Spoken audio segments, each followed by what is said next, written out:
Tapak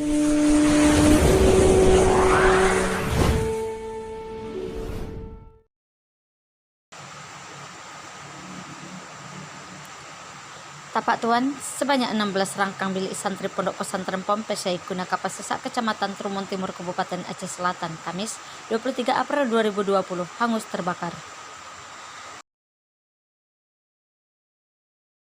Kapolres Aceh Selatan AKBP Ardanto Nugroho melalui Kapolsek Trumon Timur Ibtu Jumanto mengatakan kebakaran terjadi sekira pukul 14.40 WIB.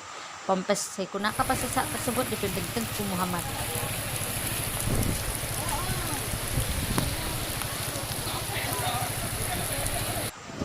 Akibat insiden itu, 16 rangkang bilik, 1 kantin dan 1 kamar santri Pompes Syekhuna Kapasesak, Trumon Timur hangus terbakar.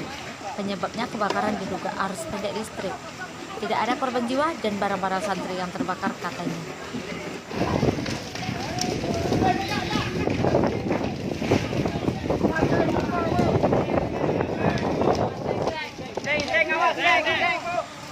Pihaknya saat ini sedang melakukan proses pemadaman api di lokasi kejadian. Proses pemadaman melibatkan TNI, Polri, Pos Damkar, dan dibantu masyarakat setempat. Kita lagi di lokasi melakukan proses pemadaman rangkangan terbakar konstruksi kayu, jelasnya.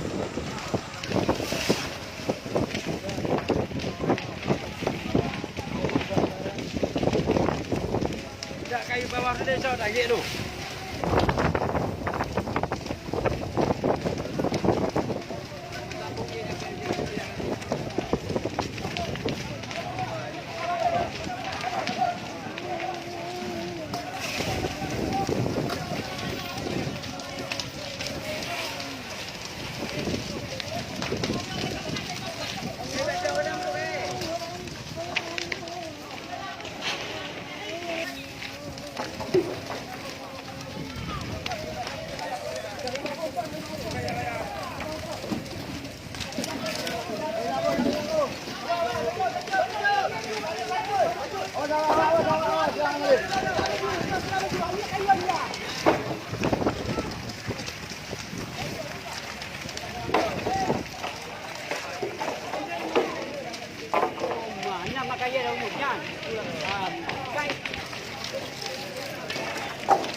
Beb kau kok kerja lah. Hai, beb ganyan lah. Beb lah ganyan. Gue kerja, Cid. Boleh. Olah habis kan dulu dah. Okey.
tinggi je bantu nak sebut.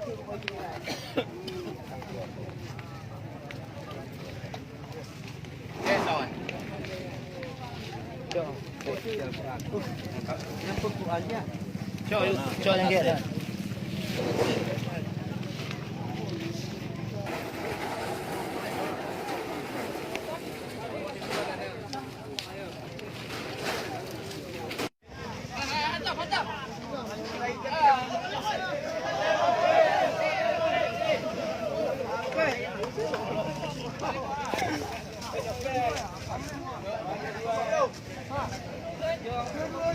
Dua aja.